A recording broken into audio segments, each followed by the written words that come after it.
lovely people, welcome back to another video. Today we're going to be talking about Amberlynn Reid and the situation going on with the demonetization of her channel. The things going on with her channel I think are speaking to a larger shift in this corner of the internet, and I kind of see things are starting to crumble apart. It's been really crazy over the last few weeks. You know, things started with people turning against Hecticana and Rachel Reacts, and there's been some issues with French Fry Gorl. So there's just so much that's been happening, but I really want to focus on the demonetization of Amberlynn and what that might mean in the future, and kind of like how we got to this point. And there's been a lot of discussion of what is she going to do? Before we do get into all that, if you are new to my channel, please consider subscribing. I have 2 videos right now that are available to all members. However, if you would prefer to just wait, those videos will be dropping on Friday and Saturday, so I was hoping that you guys could have something to watch over the holiday weekend. I really appreciate you guys sticking around. Without further ado, let's jump into Amberlynn's community post and see what she has to say. So recently there has been some legal issues going on with social media platforms involving harmful content. So what a lot of platforms are now doing is demonetizing or outright removing that content so that they are not liable for any type of harm that comes from those videos being posted. And it seems that Amberlynn kind of has been playing with fire for a very long time and got caught up into this storm. And we're going to take a look at some clips later on that kind of highlight her playing into this, I would say, almost trolling and using her emotional issues as clickbait in a way, but we'll get to that later. Right now, let's read this post. She says, "I took down all my YouTube videos. It feels surreal even typing that. For the last 13 years, YouTube has been more than just a platform to me. It has been my life, my routine, my identity, my coping mechanism, my outlet, and honestly, my mirror. It shaped me in ways I'm still trying to understand. Some of those ways have been beautiful and some have been painful, but all of that has made me who I am today. I grew up on this platform my whole adulthood. I laughed here, I cried here, I messed up here, learned here." Sorry, I'm not really sure what she has learned, but sorry, I'm getting ahead of myself. "She has healed here and hurt here. I've made mistakes in front of thousands of people, but I've also been lifted up by thousands of people. That balance, the good and the bad, is something I'll always carry with me. Taking everything down wasn't easy. It wasn't impulsive. It was something I felt deep in my chest, like a chapter that needed to end so another one could finally begin. I don't know exactly what the future looks like yet, but I do know I will always strive to be better and do better. To everyone who has watched me, supported me, encouraged me, or even just quietly checked in from time to time, thank you. Truly, your presence in my life has mattered more than you probably realize. I just needed to take a breath, reset, and figure out who I am outside of the noise. Thank you for being here for so long, and I hope in whatever comes next, you'll always remember me." Okay, so the thing is with Amberlynn, I have watched her since Shrimpgate.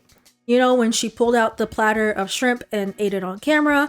There was a lot of discourse around that video. There was also a video that this was months ago, that she ended up taking down, and I can't pull up the clip anymore because all of her videos are now removed. But in that video, she talks about eating an entire rotisserie chicken. I don't think she actually ate the entire thing, but still, it was someone who has spoken very outwardly about dealing with certain mental conditions and physical conditions that are directly tied into one another. And then she would make these videos of her eating not the greatest. I'll just put it at that. And so for a long time, she's been doing YouTube, as she said, for 13 years. And it never occurred to her that maybe this trolling, and like she's even in the past admitted to being a troll, and she's admitted to setting up camera angles to where the food looks bigger and it looks like more dramatic. Like she's trying to set up these dramatic portion sizes to get the views, to get the money, and honestly, get your bag, do what you have to do to make your money. But when the rules and the standards change, you have to understand that you can't just slide by and get away with that anymore. So it seems that she is coming to terms and accepting that, hey, this demonetization is real. A few nights ago, she was doing a live stream where she was very smug. And she does this thing where she's like, "Oh, thank you for the money. Thank you for the super chat." Like it's become a theme. It's become kind of like a catchphrase in Gorl world where people are just like, "Thank you for the money," because she was so smug about how much money that she made through her content. Granted, she hasn't made mukbang content in a while. All those videos, she probably should have removed them when she was notified that the rotisserie chicken mukbang video had to be taken down. But she kept those videos up, and some people are speculating because she wanted the revenue from people watching those videos, because it kind of trickles in, and you don't get it all at once. It kind of will trickle down here and there. But yeah, she kept that content up for years. And we've seen Eugenia get her videos taken down. Now Amberlynn is having to take videos down. So I definitely think that there is a huge shift coming in the internet space. And like in general, overall. During that live stream that Amberlynn talked about being demonetized, she was very heavily advertising her Cameo and saying, I think she said like 40% off, it's on sale. It seems like she is really scrambling to try and figure out where she's going to get money from, which is flooring a lot of people, because it seemed like she was flaunting and bragging so much about her disposable income, instead of maybe investing in something else, maybe having a Twitch, or she could have continued her Depop earring store selling and stuff like that. But she picks these things up and then she kind of just forgets about them within the span of a couple of weeks. But it seems like she was trying to plug her Cash App or Venmo, and very quickly that was taken down. She said in a community post that is now deleted, "My Cash App got alerted the minute I ended my live stream, so I'm not able to receive anything. Thank you to those who tried." I'm not sitting here like gleeful, like, oh, ha ha ha, she's gonna be broke, she's gonna be homeless.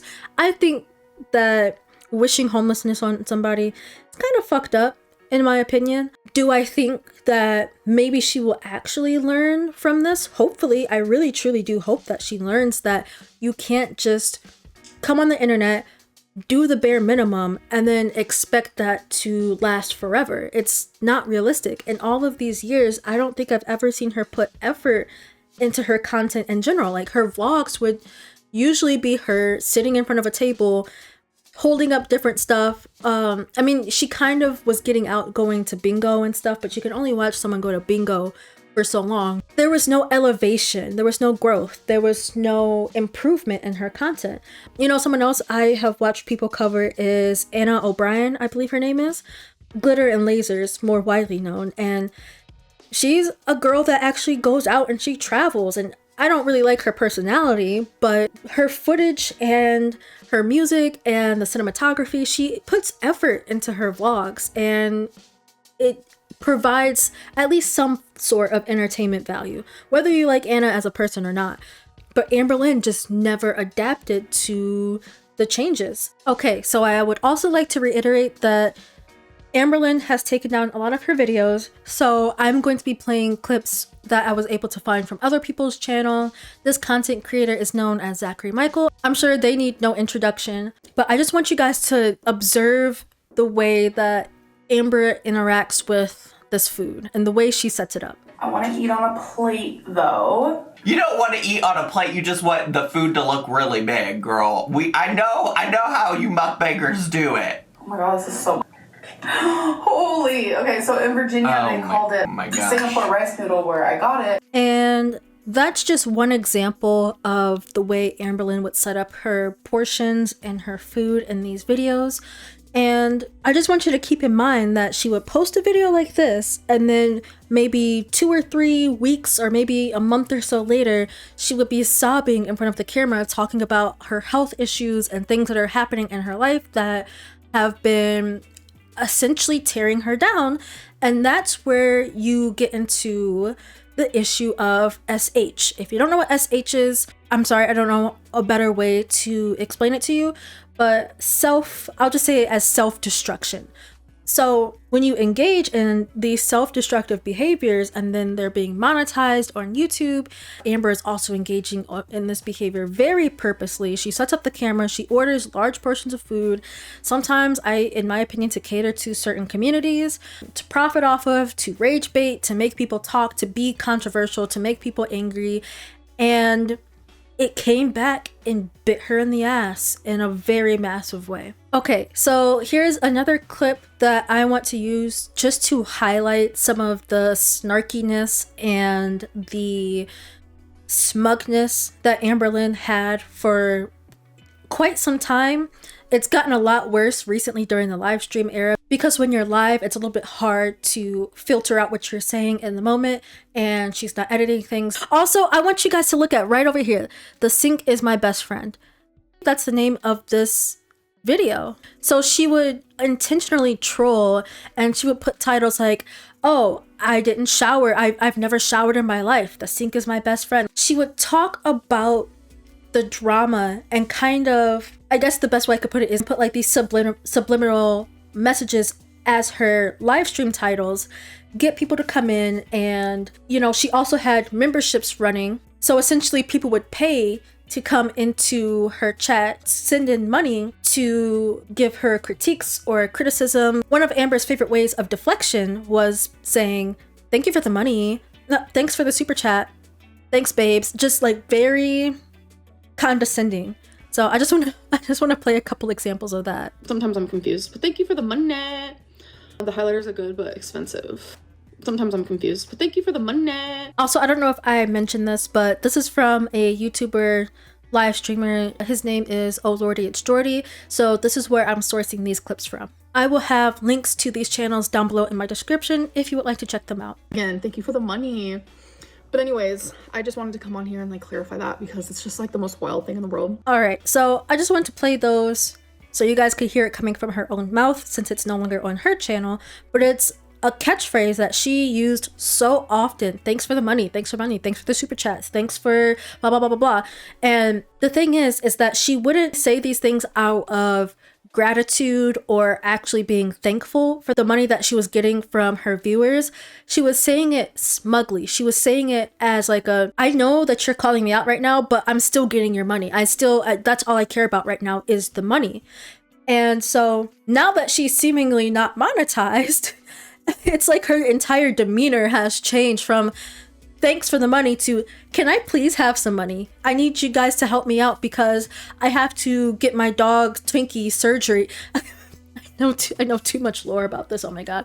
But she has to get her dog surgery coming up very soon. And it's to the point where she's now begging for money online when, girl, your dog, sorry, let me sit up straight for this part. Let me sit up straight, because we have seen evidence and proof of the way she treats that dog. When the nails of this dog have reached almost a semicircle from growing out for so long due to neglect, and suddenly your audience needs to give you money to help out with the surgery of this dog, who you claim has been, oh, I need to take her to the vet and I need to take her to the groomer and blah, blah, blah, blah, blah. After you fucking lost your cat because you were trying to get into a relationship with a feeder. Rest in peace, Rarity. I feel so bad for that cat. It was her fault because she brought the cat to Wisconsin in the first place over a relationship that is completely toxic and she had no business getting into in the first place. But I digress. She also just recently got a kitten named Romeo. It's like, why are you getting another kitten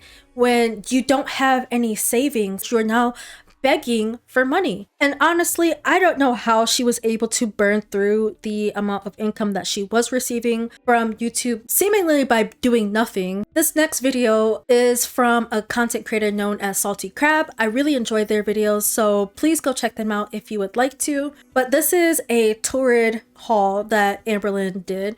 And the thing with Amberlynn is that when we watch this clip, I just want you to see how many items she goes through, how many items she just almost impulse buys, and I think that's one reason she burnt through so much of her money. And hear me out, I think it's okay to treat yourself every now and again if you can afford it, if it's something that makes you happy and brings you joy.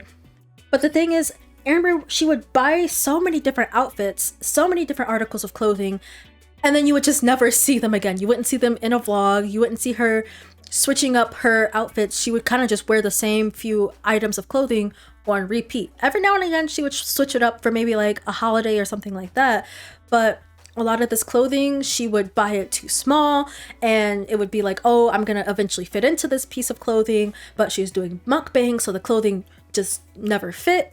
Sometimes she would give it away to family members, which that's fine, that's okay. I'm just jumping to the conclusion that a lot of it's probably sitting in a storage unit, just like some of the earrings that she tried to sell on Depop. I'm telling you, there were hundreds and hundreds of pairs of earrings that she had in bins that never got worn, probably have just been sitting there collecting dust. But let's take a look and see what kind of things she was spending her money on. I am obsessed. The outside material is completely see-through. Even though we are gay, we are still human. So they're like teal feathers. There is a little bit of gold on them, but I got a lighter pink. I got an orange and also got a yellow. And I got these really cute hoop earrings. I am living for this. Here we have another dress. Okay. I love the straps on this. A sweater dress. So this is very, this thing plaid-like. It was gold. You guys, New Year's Eve party though, like look how gorgeous. In a size 4, hearts, tie-dye, distressed look. I will be wearing this. Underwear. These are my overall favorite. Simple. And I got these really cute cardigans. So I got this blouse, full, bright, hot pink dress. All right, I'm sure you guys got the point. She likes to buy clothes. She likes to do shopping and fashion. And listen, that's fine. That's fine if you really like clothing and you like to do try-on hauls and things like that. But actually, it kind of got to a point where she wasn't even trying the clothes on anymore. She would just buy them and hold them up to the camera.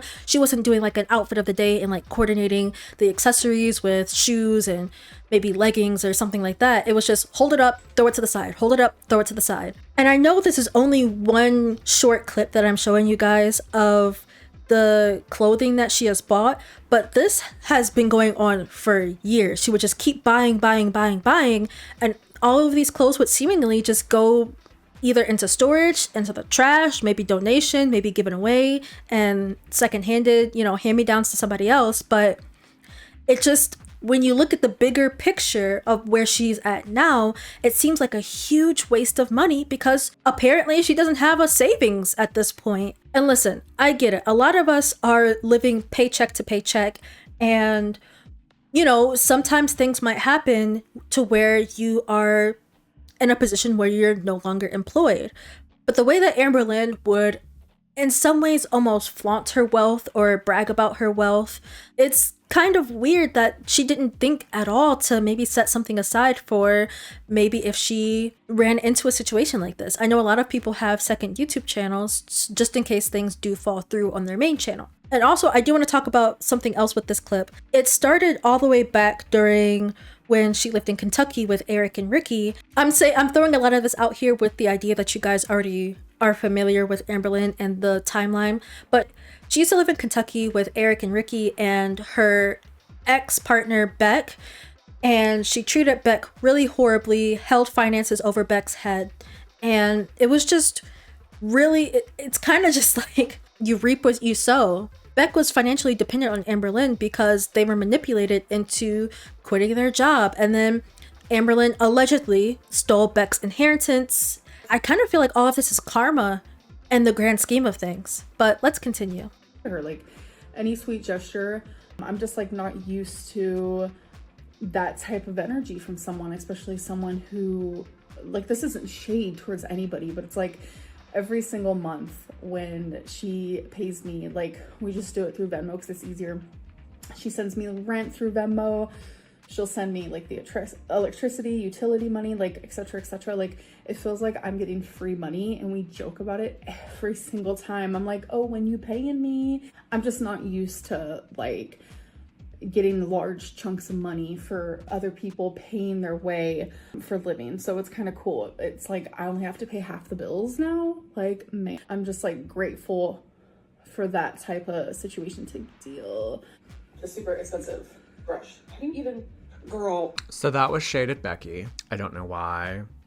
I just want to give context. I do believe that this clip was from before Beck announced that they preferred to be called Beck. But I wanted to play this clip because it seemed like this is during the Jade / wifey / Feline era where Amberlynn is like, yeah, I have this new girlfriend and she's so great and she helps take care of the bills and all that type of stuff. So during the year and a half, maybe 2 years, I forget how long they were together. God, there's been so many. But during the time span that they were together, Jade was assisting with some of the bills. That could have been time that Amberlynn was taking the money that she didn't have to spend on rent and food and other expenses. She could have been putting that into a savings account. She could have been stacking up her money then. And I'm not saying like, oh, she should have been stacking her money to eventually leave Jade or to have like a little escape fund.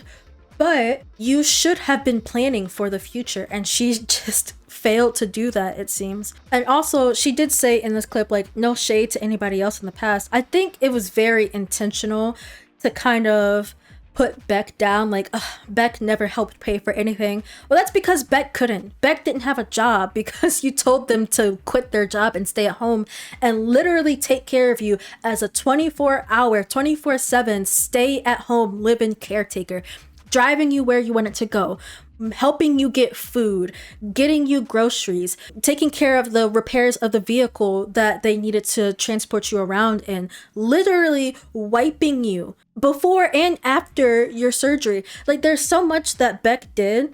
And so Amber's just kind of like, well, I have this new person that's going to help take care of the bills and the finances because I'm used to being the breadwinner. I'm used to being the one who wears the pants in the household. So yeah, I also think it's another example of her almost humble bragging and being a little bit smug about the relationship that she was in.